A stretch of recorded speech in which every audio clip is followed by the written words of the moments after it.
नमस्कार, मैं वरुण बाबुल गोसाईगांव समाचार से 28 मार्च 2019 दिन गुरुवार गोसाईगांव समाचार के न्यूज सुपरफास्ट बुलेटिन में आपका स्वागत है। आइए करें खबरों की शुरुआत न्यूज हेडलाइंस के साथ। आज के न्यूज हेडलाइंस हैं। भागलपुर लोकसभा सीट, जाने महागठबंधन के बुलो मंडल और एनडीए के अजय मंडल के पास कितनी है संपत्ति। लोकसभा चुनाव 2019, भागलपुर लोकसभा सीट पर कुल 16 उम्मीदवार, लेकिन एनडीए के अजय मंडल और महागठबंधन के बुलो मंडल के बीच होगा कांटे का टक्कर। सृजन घोटाला, सीबीआई को इंदु, प्रिया और अमित की तलाश, राजीव ने किया आत्मसमर्पण। पूर्व बिहार में महिलाओं को नहीं मिली राजनीतिक हिस्सेदारी, भागलपुर लोकसभा से एक बार भी कोई महिला नहीं बन सकी सांसद। तिलका मांझी भागलपुर विश्वविद्यालय 28 मार्च से भरे जाएंगे स्नातक पार्ट 3 के परीक्षा फॉर्म। भाजपा ज्वाइन करने के बाद दिनेश लाल यादव निरहुआ ने कहा, भोजपुरी मेरी पहचान और अब मैं भाजपा का सिपाही। लोकसभा चुनाव 2019, पूर्णिया में नशे में नामांकन कराने पहुंचा प्रत्याशी गिरफ्तार। नवगछिया में एसपी निधि रानी ने की प्रेस वार्ता, दी कई जानकारी। नारायणपुर में 24 कुंडलीय गायत्री महायज्ञ प्रारंभ।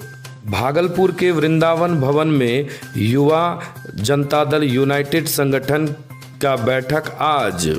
एनडीए की ओर से जदयू उम्मीदवार अजय मंडल भी होंगे उपस्थित। गोसाईगांव के पास 20 सड़क पर एक सुरंग जैसा गड्ढा, एक बड़े दुर्घटना का कर रहा इंतजार।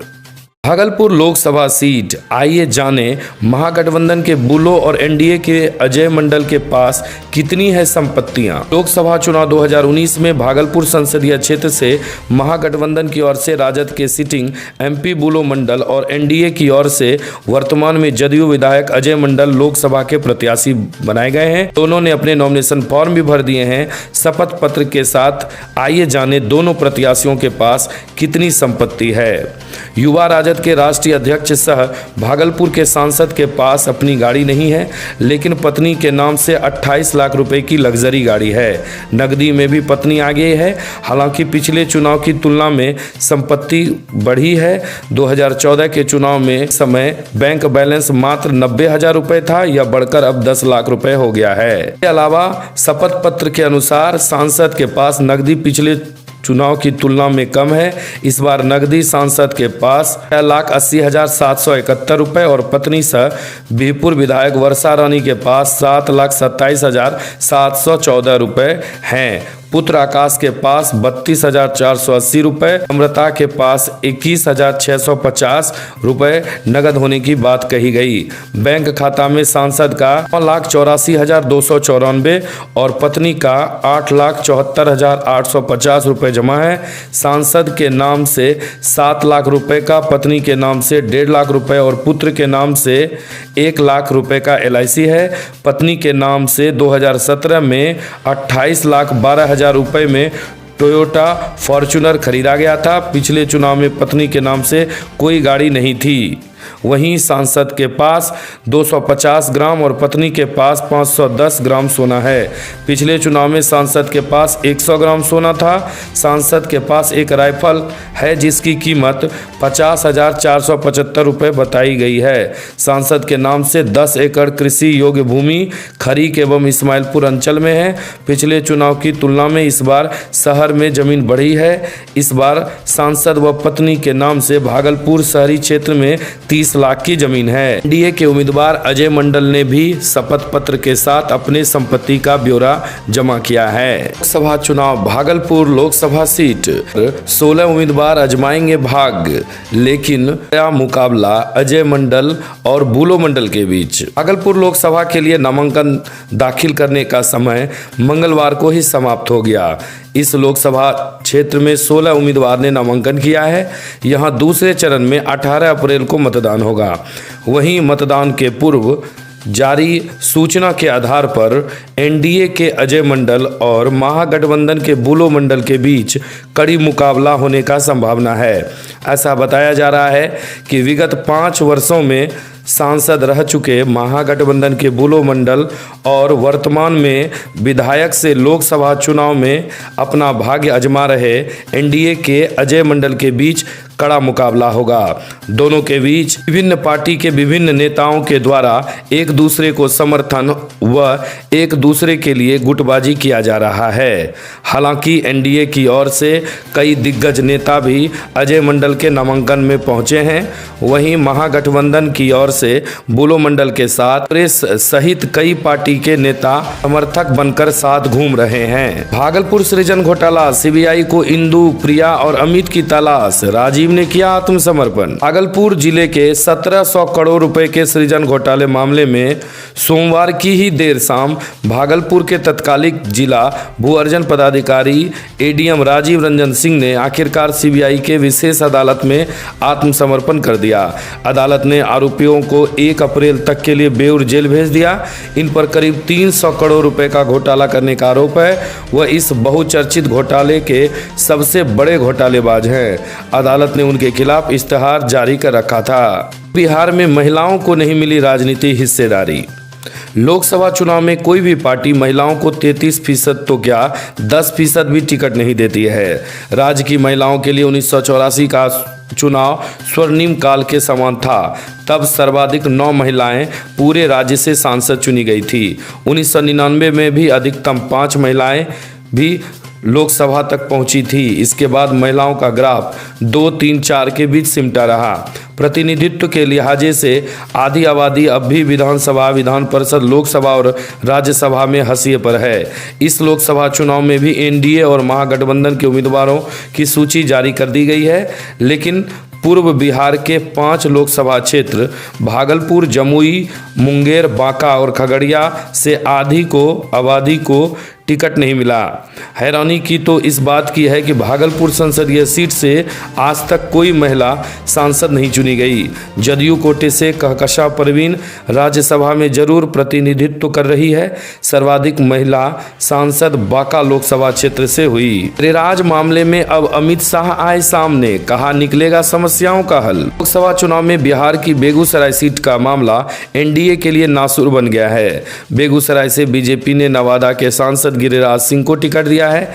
इससे वे काफी नाराज हैं। इतना ही नहीं, इसे लेकर गिरिराज सिंह ने बिहार संगठन के प्रति काफी आक्रोश जताया है। उनकी नाराजगी आला कमान के पास पहुंच गई है और अब इस मामले में बीजेपी के राष्ट्रीय अध्यक्ष अमित शाह को खुद सामने आना पड़ा है। बीजेपी के राष्ट्रीय अध्यक्ष अमित शाह ने बुधवार को ट्वीट कर गिरिराज सिंह को शुभकामनाएं दी है और उनके बेगूसराय से ही लड़ने की बात कही है। अमित शाह ने बुधवार को किए ट्वीट में कहा है कि गिरिराज सिंह बिहार के बेगूसराय से लोकसभा चुनाव लड़ेंगे। उनकी सारी बातों को मैंने सुना है और संगठन उनकी सभी समस्याओं का समाधान निकालेगा। मैं चुनाव के लिए उन्हें शुभकामनाएं देता हूं।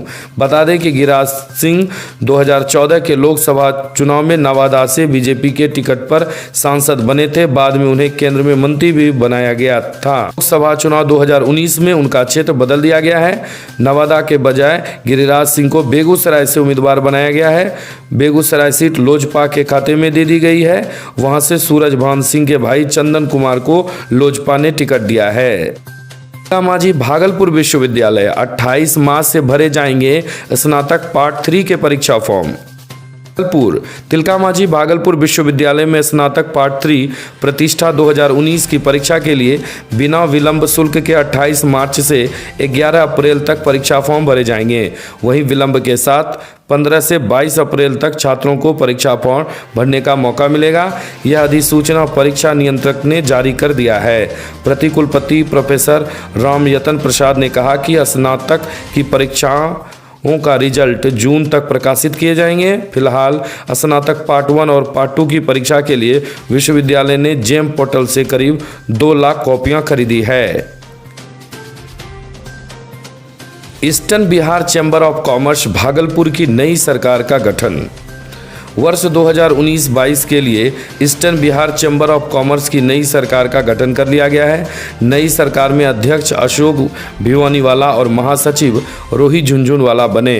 वहीं अजीत जैन, नीरज कोटरीवाल और शरद सलारपुरिया उपाध्यक्ष पुनीत चौधरी और गिरधर मावंडिया सचिव, मनीष बुचासिया कोषाध्यक्ष और बालकृष्ण मावंडिया को आंतरिक अंकेक्षक बनाया गया है। उपचुनाव समिति की देखरेख में सभी पदाधिकारियों का चयन किया गया। अशोक भिवानीवाला का प्रस्तावक श्रवण बाजोरिया बने थे। बीजेपी ज्वाइन करने के बाद दिनेश लाल यादव निरहुआ ने कहा, भोजपुरी मेरी पहचान, अब मैं भाजपा का सिपाही हूं। बिहार के युवा दिलों पर राज करने वाले भोजपुरी के सुपरस्टार बन चुके दिनेश लाल यादव निरहुआ ने भोजपुरी फिल्मों के बाद अब राजनीति का रुख कर लिया है। उन्होंने भाजपा ज्वाइन करने के बाद पत्रकारों से बात करते हुए बताया कि भाजपा ने मुझे इस काबिल समझा है और मैं पार्टी की उम्मीदों पर खरा उतरने की कोशिश करूंगा। यह पूछे जाने पर क्या वो आजमगढ़ संसदीय क्षेत्र से चुनाव लड़ेंगे तो उन्होंने कहा कि मैं अब पार्टी का सिपाही हूं और पार्टी जो चाहेगी वो करूंगा। पार्टी टिकट देगी तो चुनाव भी लड़ूंगा या फिर स्टार प्रचारक के रूप में भी काम कर लूंगा। दिनेश लाल यादव ने कहा कि अभी तो व्यस्तता ज़्यादा रहेगी, लेकिन मैं अपनी फिल्मों को भी वक्त दूंगा। भोजपुरी ने मुझे पहचान दी है और यही मेरी माता और पिता है। मैं किसी राजनीतिक परिवार से नहीं बल्कि गाने बजाने वाले परिवार से आता हूं। राजनीति की उतनी समझ नहीं है, लेकिन अपने समाज के लिए, देश की जनता के लिए हमेशा कुछ करने की तमन्ना रही है, जो शायद अब पूरी होगी। लोकसभा चुनाव 2019, पूर्णिया में नशे में नामांकन कराने पहुंचा प्रत्याशी गिरफ्तार। नशे का सेवन कर नामांकन कराने आए निर्दलीय प्रत्याशी को गिरफ्तार कर लिया गया। केहाट थाना पुलिस ने निर्दलीय प्रत्याशी राजीव कुमार सिंह के खिलाफ प्राथमिकी दर्ज कर ली है। वह नगरा थाना नौगछिया जिला भागलपुर के निवासी हैं। पूर्णिया लोकसभा सीट से नामांकन के आखिरी दिन मंगलवार दोपहर राजीव कुमार सिंह पर्चा भरने के लिए आए थे। इस दौरान अधिकारियों को शक हुआ कि वह नशे का सेवन किया हुआ है। मामले की जानकारी आबकारी विभाग के अलावा पुलिस को दी गई। चुनाव पर्यवेक्षक एम शैलेंद्रन भी मौके पर पहुंचे। जिला निर्वाचन पदाधिकारी प्रदीप कुमार झा के कार्यालय से जैसे ही नामांकन के बाद राजीव सिंह बाहर निकले, पुलिस और उत्पाद विभाग ने ब्रेथ एनालाइजर से उनकी जांच की। उत्पाद अधीक्षक ओम प्रकाश के मुताबिक जांच में अल्कोहल की मात्रा 117.6 पाई गई। इसके बाद केहाट थाना पुलिस ने उन्हें अपने साथ गिरफ्तार कर ले गई। एसडीपीओ आनंद कुमार पांडे ने बताया कि ब्रेथ एनालाइजर से उनकी जांच की गई, रिजल्ट पॉजिटिव रही। इसके बाद उन्हें गिरफ्तार कर लिया गया है। गछिया गोसाईगांव जटाधारी बाबा चौक के समीप मोड़ पर बीच सड़क पर एक छोटी सी सुरंग कर रहे खतरे को आमंत्रित। नौगछिया पुलिस जिला अंतर्गत गोसाईगांव जटाधारी बाबा चौक के समीप मोड़ पर सड़क के बीचों बीच एक छोटा सा गड्ढा हो गया है। हालांकि यह गड्ढा ऊपर से छोटा दिख रहा है, लेकिन इसके भीतर एक बड़ा सा सुरंग दिख रहा है। यह सुरंग भले किसी जानवर या अन्य द्वारा बनाई गई हो, लेकिन इसके आसपास का सड़क के पास दब जाना एक खतरे को निशान दे रहा है। हालांकि इसके ऊपर से लगातार वाहनें गुजरती जा रही है, लेकिन आसपास के लोगों ने बताया कि अगर किसी भारी वाहन या किसी अन्य वाहन का दबाव इस गड्ढे पर पड़े तो यह अचानक ही धंस जाएगा, क्योंकि इसे देखने पर, नज़दीक से झांकने पर अंदर पूरी तरह से खोखला दिख रहा है। पासी के दुकानदार फुलटन झा ने बताया कि कुछ दिन पहले से ही अचानक यह गड्ढा दिख रहा है। इसके बाबत यहां पर किसी ने कोई कार्य नहीं किया है। दिन भर प्रशासन सहित कई आला कमान की गाड़ियां गुजरती है, लेकिन किसी का ध्यान इस पर नहीं गया है। आसपास के लोगों को ऐसा डर बना है कि कहीं इस गड्ढे के कारण कोई वाहन दुर्घटनाग्रस्त न हो जाए। हालांकि अभी रोड पर ही परिचालन जारी है और बीच में वह गड्ढा खतरे को आमंत्रित कर रहा है। नारायणपुर में 24 कुंडलीय गायत्री महायज्ञ। गछिया नारायणपुर प्रखंड के गायत्री प्रज्ञापीठ नारायणपुर रेलवे स्टेशन नारायणपुर के दक्षिण पूर्व में 28 मार्च से 31 मार्च तक 24 कुंडलीय गायत्री महायज्ञ प्रारंभ होगा। महायज्ञ के बारे में जानकारी देते हुए गायत्री प्रज्ञा पीठ नारायणपुर द्वारा बताया गया कि आगामी 28 मार्च को मंदिर परिसर से सुबह 8 बजे कलश यात्रा निकलेगा। अपराह्न 3 बजे मंदिर में अग्नि की स्थापना होगी। 7 बजे से रात्रि 9 बजे तक संगीत प्रवचन होगा। सब्सक्राइब करें गोसाईगांव समाचार चैनल को, साथ ही बेल आइकन को दबाएं ताकि आपको मिले नोटिफिकेशन तुरंत। सब्सक्राइब करें गोसाईगांव समाचार चैनल को, साथ ही बेल आइकन को दबाएं ताकि आपको मिले नोटिफिकेशन तुरंत।